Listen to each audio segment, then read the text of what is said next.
aunque la higuera no florezca y el mar pierda su color, aunque ya no haya cosechas y no vea la luz del sol, aunque todo se detenga, el Señor soberano es mi fuerza.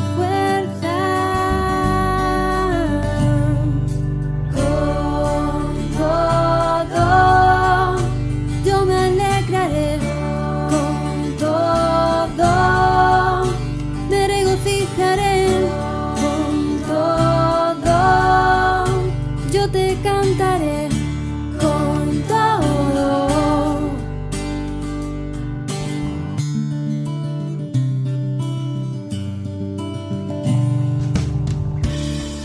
Se acerca la tormenta y no hay nadie alrededor, si no veo las estrellas desde mi habitación, a través de mi ventana, cantaré de tu amor y tu gracia. Con todo yo me alegraré, con todo me regocijaré, con todo yo te cantaré, con todo me regocijaré. Me regocijaré.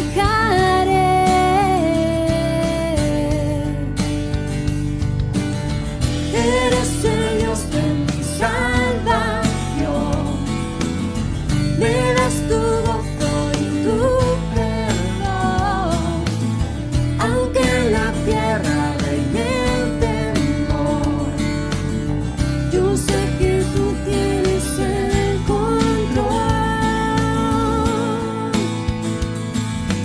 Con todo yo me alegraré, con todo me regocijaré,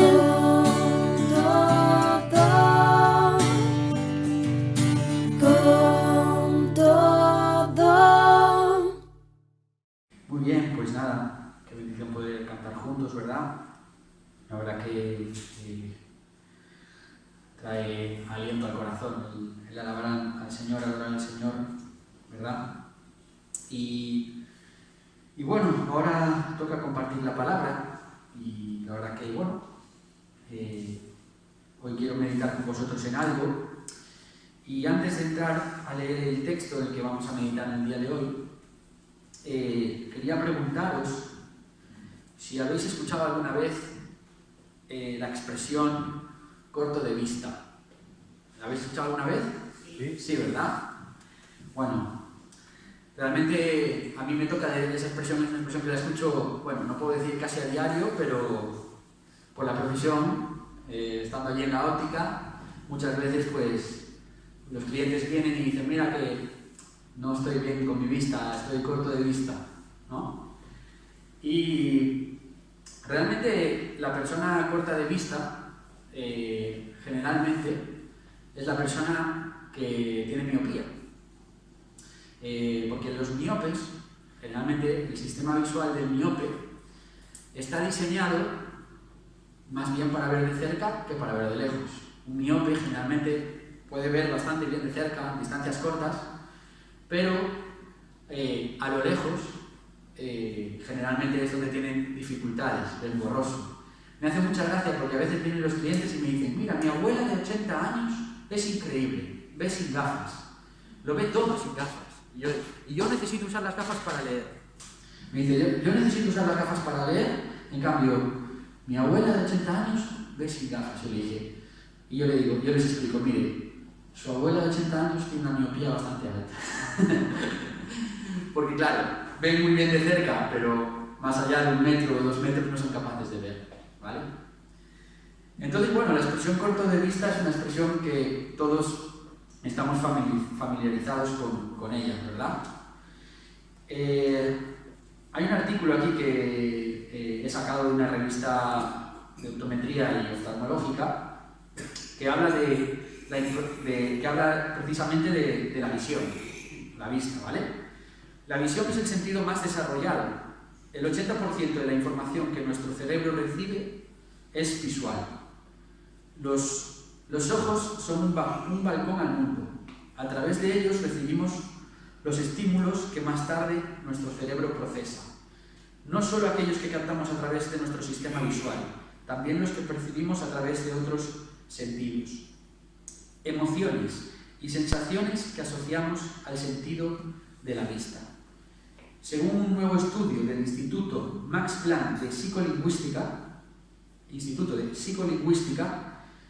pues en este estudio dicen que los verbos referentes a la visión o a la vista predominan en las culturas.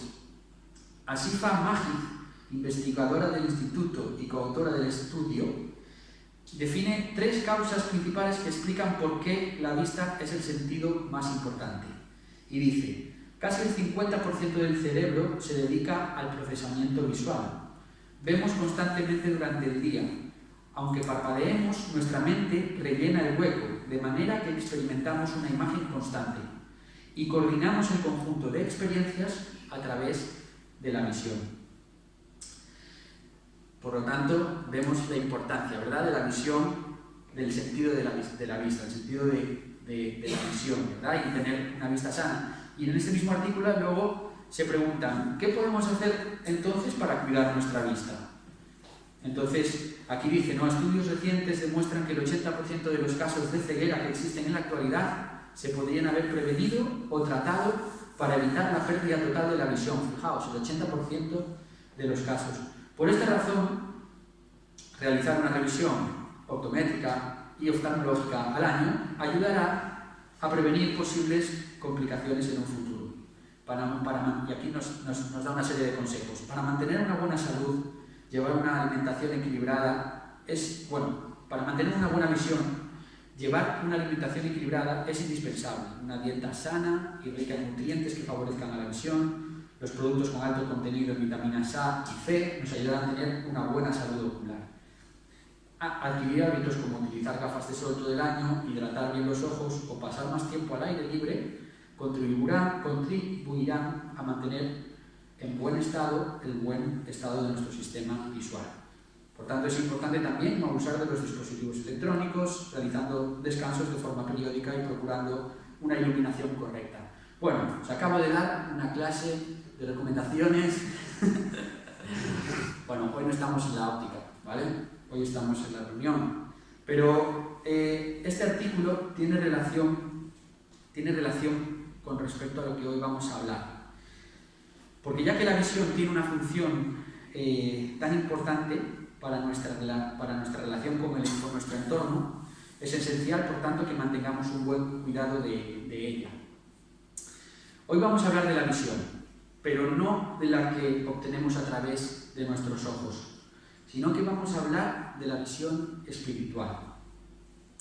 Y al igual que debemos cuidar nuestros ojos para mantener una visión sana, también debemos cuidar y mantener la visión espiritual.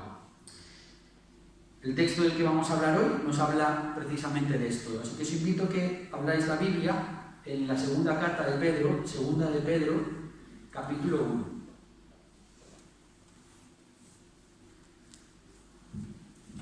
Y vamos a leer desde el versículo 1 hasta el versículo 15. Vamos a leer. Dice: Simón Pedro, siervo y apóstol de Jesucristo, a los que habéis alcanzado, por la justicia de nuestro Dios y Salvador Jesucristo, una fe igualmente preciosa que la nuestra. Gracia y paz os sean multiplicadas en el conocimiento de Dios y de nuestro Señor Jesucristo. Como todas las cosas que pertenecen a la vida y a la piedad nos han sido dadas por su divino poder, mediante el conocimiento de aquel que nos llamó por su gloria y excelencia, por medio de las cuales nos ha dado preciosas y grandísimas promesas, para que por ellas llegaseis a ser participantes de la naturaleza divina, habiendo huido de la corrupción que hay en el mundo a causa de la concupiscencia. Vosotros también, poniendo toda diligencia, por esto mismo, añadid a vuestra fe virtud, a la virtud conocimiento, al conocimiento dominio propio, al dominio propio paciencia, a la paciencia piedad, a la piedad afecto fraternal y al afecto fraternal amor. Porque si estas cosas están en vosotros y abundan, no os dejarán estar ociosos ni sin fruto en cuanto al conocimiento de nuestro Señor Jesucristo. Pero el que no tiene estas cosas tiene la vista muy corta, es ciego, habiendo olvidado la purificación de sus antiguos pecados. Por lo cual, hermanos, tanto más procurad hacer firme vuestra vocación y elección, porque haciendo estas cosas no caeréis jamás. Porque de esta manera os será otorgada amplia y generosa entrada en el reino eterno de nuestro Señor y Salvador Jesucristo. Por esto, yo no dejaré de recordaros siempre estas cosas, aunque vosotros las sepáis y estéis confirmados en la verdad presente. Pues tengo por justo, en tanto que estoy en este cuerpo, el despertaros con amonestación, sabiendo que en breve debo abandonar el cuerpo, como nuestro Señor Jesucristo me ha declarado. También yo procuraré con diligencia que después de mi partida vosotros podáis en todo momento tener memoria de estas cosas. Muy bien, pues hasta aquí, hasta el versículo 15. El término visión, ¿vale? Tanto en el Antiguo Testamento como en el Nuevo, en la mayoría de las ocasiones está relacionado con las revelaciones que una persona, generalmente un profeta o un apóstol, recibía de parte de Dios.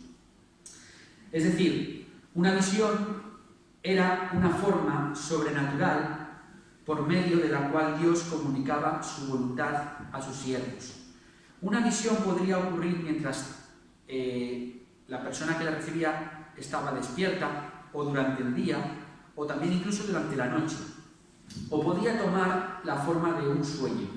La Biblia no establece una marcada diferencia entre visiones y sueños, con la excepción de que estos últimos, los sueños, sobrevenían mientras el profeta dormía.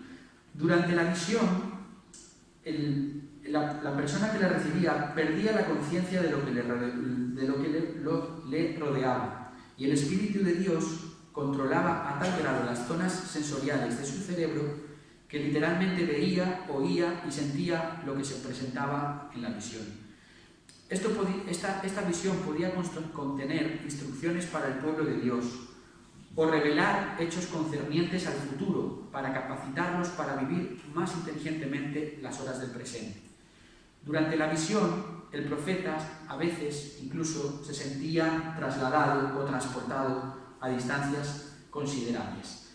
Entonces, el término visión en la Biblia muchas veces está relacionado con esa revelación que recibían las personas ungidas por Dios, generalmente profetas, apóstoles, para transmitir la verdad, transmitirles una verdad que luego ellos también debían proclamar. Pero cuando hablamos del término de visión espiritual en la vida hoy en día del creyente, no hablamos tanto de este tipo de visión. Es decir, no hablamos tanto de una revelación que recibimos de parte de Dios, porque hoy por hoy entendemos, los creyentes, que todo lo que necesitamos saber en cuanto a la revelación de Dios ya se nos ha sido revelado a través de su palabra.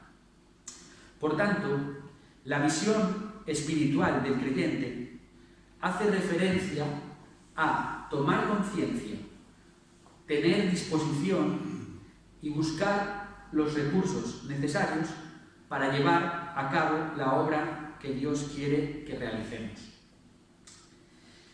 Jesús, en un momento, le dijo a sus discípulos: ¿no decís vosotros ¿Aún faltan 4 meses para que llegue la siega? He aquí os digo, alzad vuestros ojos y mirad los campos, porque ya están blancos para la siega. Por tanto, hay una obra que hay que hacer. Nosotros, como creyentes, debemos alzar nuestros ojos y prepararnos para realizarla. El apóstol Pedro, vemos en el primer versículo de esta carta, cómo se presenta como siervo. Él dice, Simón Pedro, siervo y apóstol de Jesucristo. El apóstol Pedro, siendo discípulo de Jesús, aprendió bien la lección sobre la importancia del servicio. Hubo un momento en lo que los discípulos discutían entre ellos de cuál debía ser el mayor. Dicen esos versículos, hubo también entre ellos una disputa sobre quién de ellos sería el mayor. Pero él les dijo, los reyes de las naciones se enseñorean de ellas, y los que sobre ellas tienen autoridad son llamados bienhechores. Mas no así vosotros, sino sea el mayor entre vosotros como el más joven, y el que dirige como el que sirve. Porque, ¿cuál es mayor? ¿El que se sienta a la mesa o el que sirve? No es el que se sienta a la mesa, mas yo estoy entre vosotros como el que sirve. El mayor ejemplo de servicio fue Jesús, pero Jesús fue también el mayor de todos, ¿verdad? Por tanto, lo que le transmitió y lo que los apóstoles aprendieron fue que un líder es también un siervo, y un siervo eficiente. Si un líder no tiene carácter de servicio, entonces no es un líder. Y esto el apóstol Pedro lo tuvo muy claro, ¿verdad? En los siguientes versículos, que van desde el versículo 2 hasta el versículo 5, el apóstol Pedro le habla a la audiencia a la que le escribía. Por tanto, esto no lo he comentado antes, pero no se sabe muy bien a quién iba dirigida esta carta, porque no lo dice explícitamente, pero se cree que el apóstol Pedro escribió esta carta estando en Roma, ya en sus últimos años de ministerio, y los destinatarios de esta carta serían pues muchas iglesias que estaban en la dispersión. Entonces, aquí en los primeros versículos, desde el versículo 2 hasta el versículo 5, el apóstol Pedro explica que todo hijo de Dios está bajo una serie de bendiciones espirituales. En primer lugar, disfrutamos de una fe preciosa, ¿verdad? Que está cimentada en nuestro Señor Jesucristo. Eso lo dice en el primer versículo. Por el poder de Dios también hemos recibido el conocimiento, el entendimiento de quién es Él, de sus atributos y de las cosas que Él ha hecho. Asimismo, Dios no solo nos ha dado el conocimiento, no solo ha traído la revelación a nuestra vida, no solo nos ha dado entendimiento, sino que también nos ha dotado, capacitado de lo necesario para vivir la vida que Él desea para cada uno de nosotros. Dice el versículo 4, además, que Dios nos da preciosas promesas que avivan nuestra esperanza, ¿verdad?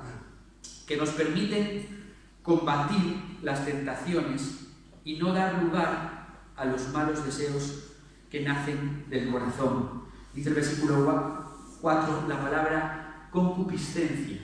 Y la concupiscencia precisamente es esa maldad profunda que nace, ese malo deseo que nace de lo profundo del corazón. Y Dios dice que nos da preciosas promesas que nos ayudan a combatir también estos malos deseos que nacen del corazón, de forma que podemos seguir avanzando en nuestra carrera espiritual.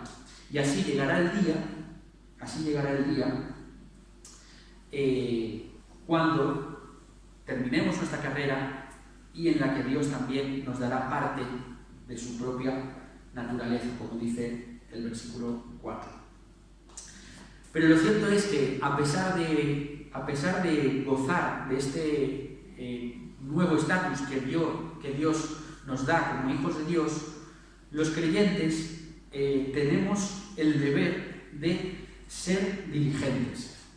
Fijaos en el versículo 5 cómo dice la expresión, poniendo toda diligencia. Hoy vamos a hablar bastante de esta palabra, diligencia, de esta expresión, ser diligentes. Entonces aquí el apóstol Pedro nos habla de que como creyentes tenemos el deber de ser diligentes, mantenernos firmes, trabajar en nuestro crecimiento espiritual. Para ello, el apóstol Pedro nos hace recordar una serie de características que el creyente debe poseer en su vida para poder mantenerse firme y para poder crecer en un mundo donde hay tanta distracción y oposición. Lo cierto es que no es fácil ser diligente y hay muchos creyentes que tropiezan. Por tanto, en el día de hoy vamos a centrarnos en lo que podemos llamar ciertos ejercicios espirituales que es necesario llevar a cabo para ser diligente. Pero como bien decíamos antes, ¿qué significa esta expresión, poniendo toda diligencia? ¿Qué significa ser diligente? Vamos a hablar un poco de esto. La diligencia es una virtud. Se dice que es diligente aquel que pone mucho interés, que pone esmero, que pone rapidez y es eficaz en la realización de un trabajo o en el cumplimiento de una obligación o de un encargo. Podríamos decir que la diligencia es lo opuesto a la pereza. Con la diligencia se combate la pereza. Dice en Proverbios 13:4, el alma del perezoso desea y nada alcanza, mas el alma de los diligentes será prosperada. La diligencia, en su calidad de virtud, abarca diferentes aspectos. Puede haber diligencia con respecto a Dios, diligencia con respecto a uno mismo y también diligencia con los demás, ¿verdad? Por tanto, que la diligencia es una virtud que puede abarcar todos los aspectos de nuestra vida. Diligencia con Dios significa cumplir con el compromiso que tenemos con Él. Es decir, mantenernos diligentes en la oración, en la lectura, en la meditación de su palabra, ¿verdad? Diligencia con uno mismo significa ser activo, no caer en la pereza, tener metas fijas y procurar cumplirlas a tiempo. Diligencia con los demás significa poner entusiasmo en las acciones que se realizan con y para ellos, ¿verdad? Por tanto, que la diligencia es una virtud que todo creyente debe tener y que debe englobar cada aspecto de nuestra vida. Entonces, cuando el apóstol Pedro habla de menciona aquí el hecho de poner toda diligencia, justo a continuación, como decíamos antes, menciona una serie de características que están presentes en estos creyentes que se esfuerzan por crecer en su relación con Dios, que se esfuerzan en el servicio a Dios, que se esfuerzan en el servicio a los demás y que también se esfuerzan en mantenerse alejados en un mundo que está lleno de corrupción fruto de la maldad que nace de los corazones con malos deseos, los corazones humanos con malos deseos. Por tanto, el ser diligente no es una tarea sencilla, exige disciplina y exige responsabilidad. Por tanto, podríamos decir que el creyente que es diligente crece y el creyente que no es diligente tropieza. El creyente que es diligente experimenta la obra del Espíritu Santo en su vida y por tanto experimenta el fruto del Espíritu Santo en su vida. En el versículo 8, el apóstol Pedro dice: si estas cosas están en vosotros y abundan, no os dejarán estar ociosos ni sin fruto en cuanto al conocimiento de nuestro Señor Jesucristo. ¿Cuáles son esas características? ¿Cuáles son estas cosas de las que habla el apóstol Pedro? Bueno, pues las hemos leído antes: fe, virtud, conocimiento, dominio propio, paciencia, piedad, afecto fraternal y amor. No vamos a entrar ahora a hablar, a valorar cada una de estas características. Lo que está claro es que estas cosas, este listado de características, están presentes en aquel creyente que es diligente.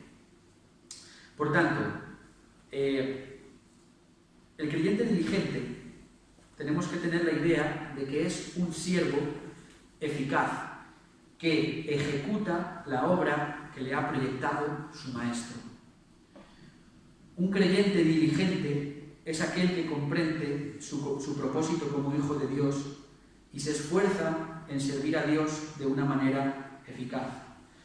Por tanto, un creyente diligente no tiene una visión corta, sino que tiene una visión clara y nítida, porque comprende qué es lo que Dios espera de él. El creyente diligente tiene visión fruto de una relación íntima con Dios, fruto de una persona que tiene una relación con Dios y que es sensible a la voz de Dios. El creyente diligente tiene visión porque es capaz de reconocer sus debilidades y se esfuerza por mantenerse en santidad, combatiendo los malos pensamientos, los malos deseos y la pereza. El creyente diligente tiene visión porque es también sensible a las necesidades de los demás. Y no solo eso, sino que no las ignora. Entonces hemos visto un poco qué significa el hecho de ser diligente. Y vamos ahora a mencionar dos consejos a raíz de lo que hemos leído en estos versículos. Dos consejos que podemos aplicar en nuestra vida cristiana y que nos ayudarán a ser siervos diligentes y, por tanto, mantener una visión espiritual clara y nítida. El primer consejo que podemos aprender a raíz de estos versículos del apóstol Pedro es no olvidar las verdades espirituales. No olvidar las verdades espirituales. Fijaos lo que dice el versículo 9. Pero el que no tiene estas cosas tiene la vista muy corta. Es ciego, habiendo olvidado la purificación de sus antiguos pecados. El que no tiene estas cosas tiene la vista muy corta, habiendo olvidado la purificación de sus antiguos pecados. Es decir, aquí dice el apóstol Pedro, aquí hay un peligro, y es que el creyente que no es diligente puede caer en algo tan grave como el olvido de lo que Dios ha hecho por nosotros. Es decir, si no mantenemos las disciplinas espirituales, si no cuidamos nuestra relación con Dios, eso nos lleva a estar en una posición de vulnerabilidad o de debilidad.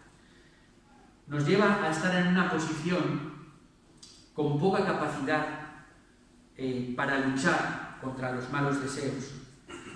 Y también nos puede llevar a una posición en la que podemos caer fácilmente en distracciones, que finalmente lo que nos lleva es al tropiezo, a la perdición. Hoy día vivimos en un mundo de mucha distracción, ¿verdad? ¿Qué creéis?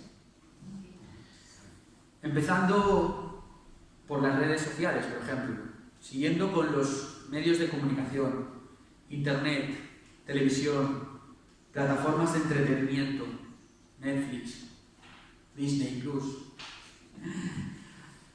Hay muchas distracciones a nuestro alrededor. Y no me refiero, ahora he hablado de las distracciones a nivel interactivo, ¿verdad?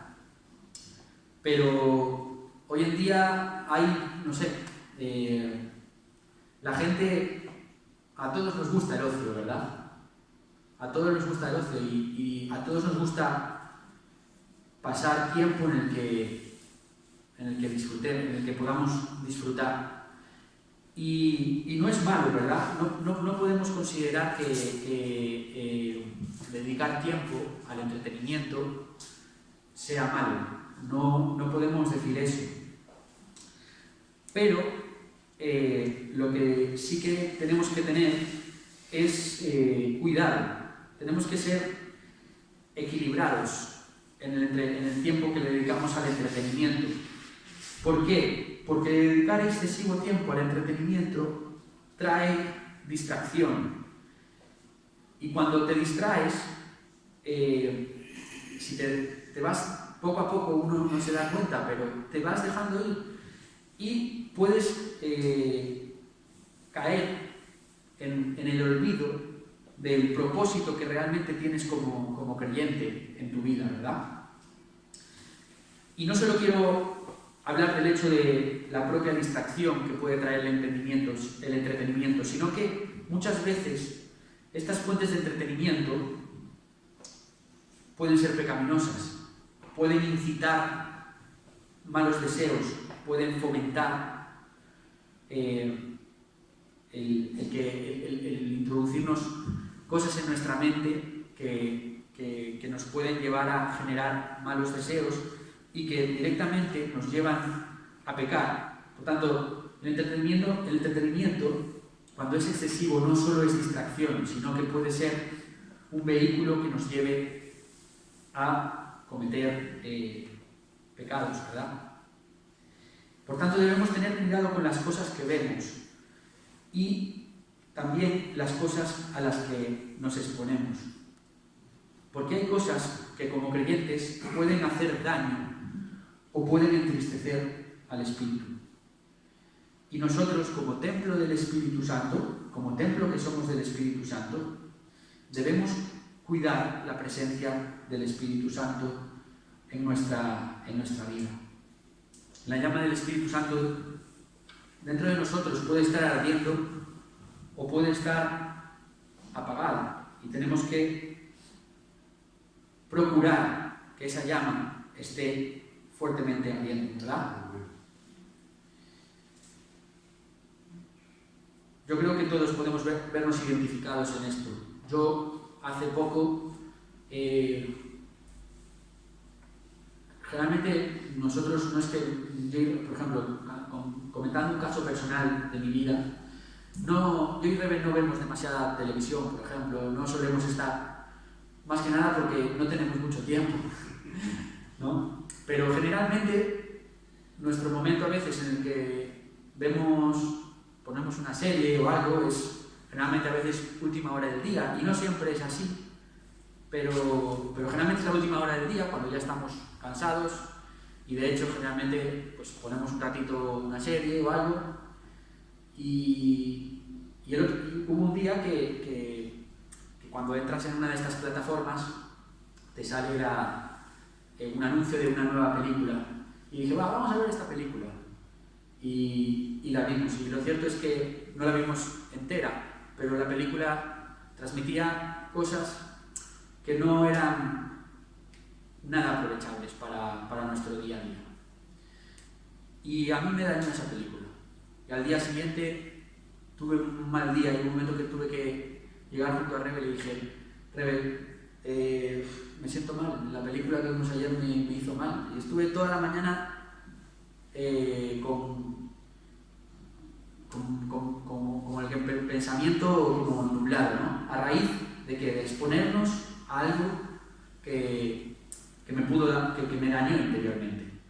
Por tanto, es importante, ¿verdad?, las cosas a las que nos exponemos. Y necesitamos sabiduría ahí porque hay mucha distracción en nuestro día a día, ¿verdad? Y no solo distracción, sino que hay muchas cosas que directamente son malas para nuestra salud espiritual. Por tanto, que debemos cuidarnos en estas cosas. El creyente que es diligente, por tanto, no se olvida de las verdades espirituales. No se olvida. Estábamos hablando de que este primer consejo del apóstol Pedro es no olvidar de las verdades espirituales. Por tanto, es necesario que recordemos cada día quién es Dios, quién es Jesús, quién es el Espíritu Santo, su muerte, su resurrección, el perdón de pecados. Recordar incluso nuestro propio testimonio, las cosas que Dios ha hecho en nuestra vida, ¿verdad? Dios siempre se lo advirtió al pueblo de Israel, siempre les advirtió: no olvidar, acordaos, recordar. Fijaos, Dios le dice en Deuteronomio capítulo 8, se dirige así al pueblo y les dice: cuídate de no olvidarte de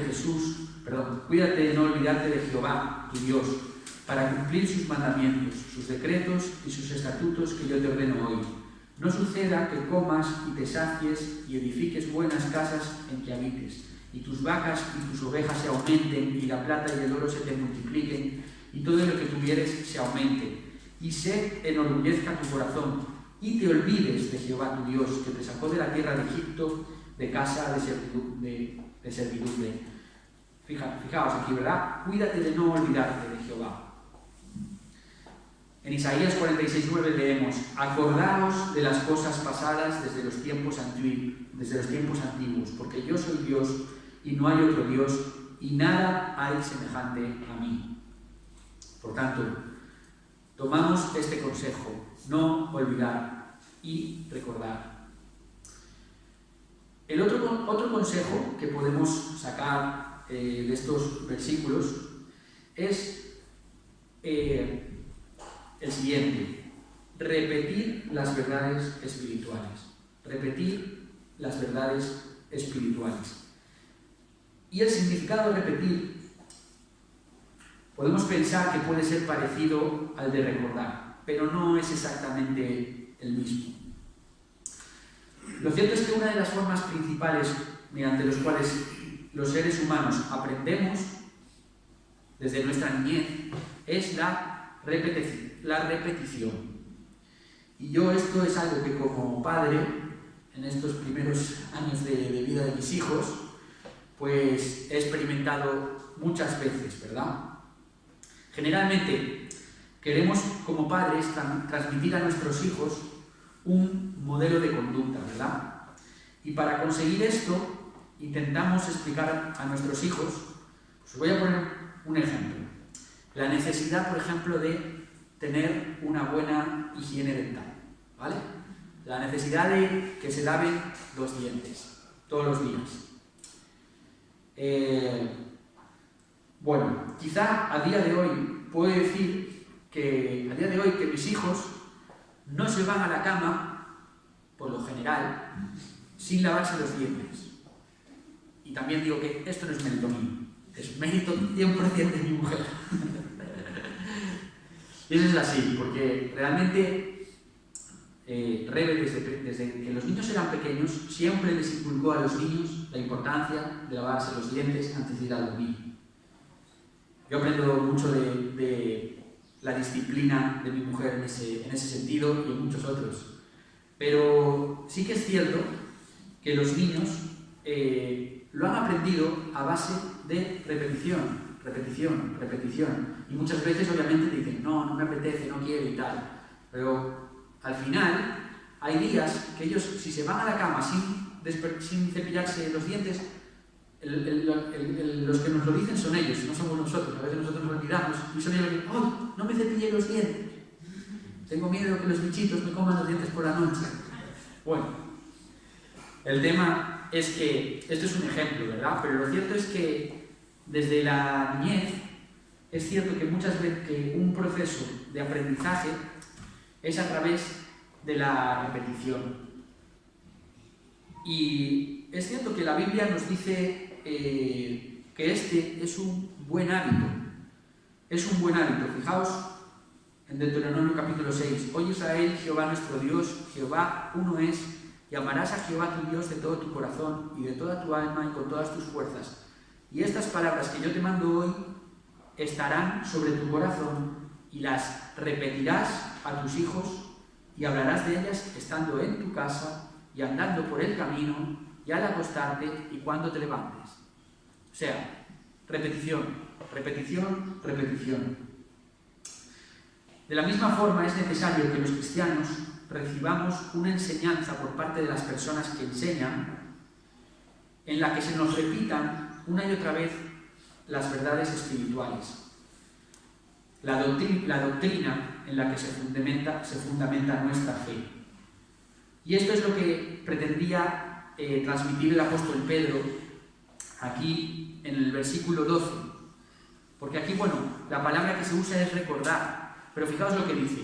Por esto yo no dejaré de recordaros siempre estas cosas, aunque vosotros las sepáis y estéis confirmados en la verdad presente. Fijaos lo que les dice Pedro aquí. Aunque yo sé que vosotros ya sabéis estas cosas, yo lo que voy a hacer, yo como siervo diligente, más adelante, dice, yo procuraré con diligencia el recordaros estas cosas. O sea, es muy, muy interesante esta idea. El apóstol Pedro le está diciendo, yo sé que vosotros ya sabéis estas cosas, pero yo, mi deber delante de Dios es repetiroslas. Por tanto, la repetición de las verdades espirituales es muy importante. Estoy leyendo un libro de John MacArthur en el que habla sobre la Iglesia. El libro se llama El plan del Señor para la Iglesia, y él dice, hay virtud en repetir las cosas básicas a fin de que no se olviden. No quiero que las personas se olviden del Señor. Quiero que ellos continúen temiendo su santo nombre. Pedro tenía un alto llamamiento de parte de Dios y no quería ser irresponsable en cuanto a la manera en que lo cumplía. No quería ser negligente para con aquellos a los que estaba llamado a enseñar, de modo que continuamente les recordaba lo que ya habían aprendido. Todo buen pastor y maestro sabe que los oyentes olvidan lo que él enseña, de modo que debe ser repetitivo, pero también se da cuenta de que las personas se familiarizan con lo que enseñan. Cuando se dan cuenta las personas de que les están enseñando algo que ya han escuchado, piensan que lo conocen y se aburren de ello. El reto para el maestro es repetir su enseñanza en una forma tal que los oyentes piensen que les está enseñando algo nuevo. Si usted estudia la Biblia, encontrará que las Escrituras hacen exactamente lo mismo. Sus principios aparecen repetidos una y otra vez en diferentes contextos y a través de diferentes narrativas. Por tanto, en la misma Biblia encontramos muchas verdades espirituales que se nos repiten una y otra vez, pero a través de la riqueza de la Biblia, contadas, o sea, verdades espirituales contadas en diferentes contextos y a través de diferentes narrativas. Y la enseñanza en la Iglesia pues también debe ser así. Necesitamos como creyentes refrescar, que nos repitan verdades espirituales, ¿verdad? Por tanto, ya estamos terminando. El creyente que no pierde su visión es un creyente diligente que conoce, no olvida y se esfuerza en recordar los fundamentos y principios de nuestra fe. Voy a repetir, el creyente que no pierde su visión es un creyente diligente que conoce, no olvida y se esfuerza en recordar los fundamentos y principios de nuestra fe. Por tanto, nosotros tenemos que esforzarnos y necesitamos mantener una visión clara. Como Jesús le dijo a sus discípulos, que les dijo, alzad vuestros ojos, mirad los campos. Nosotros también, en nuestro día a día, en el día de hoy, también tenemos que alzar nuestros ojos, ¿verdad? Porque los campos están listos. Jesús en ese momento a los discípulos les dice, los campos están listos para la siega. Jesús le dijo a los discípulos, vosotros vais a recoger, vais a cosechar lo que otros labraron. Nosotros a día de hoy no sabemos si estamos para sembrar o para cosechar. Pero lo cierto es que todos los creyentes tenemos un campo de acción, ¿verdad? Y en nuestro día a día, pues habrá ocasiones para sembrar y habrá momentos en los que también toque recoger. Pero lo que está claro es que tenemos que estar dispuestos. Y, en primer lugar, lo primero que somos ante Dios, somos obreros al servicio de Él, ¿verdad? Hay muchas personas que necesitan conocer a Dios, que necesitan conocer a Jesús, que necesitan saber que son pecadores, que necesitan de su perdón. Por tanto, yo os animo que meditemos y oremos para que Dios nos use en el lugar donde nos ha puesto, ¿verdad? Y por tanto, que seamos siervos diligentes, con una visión clara para realizar la obra que Dios desea. Amén.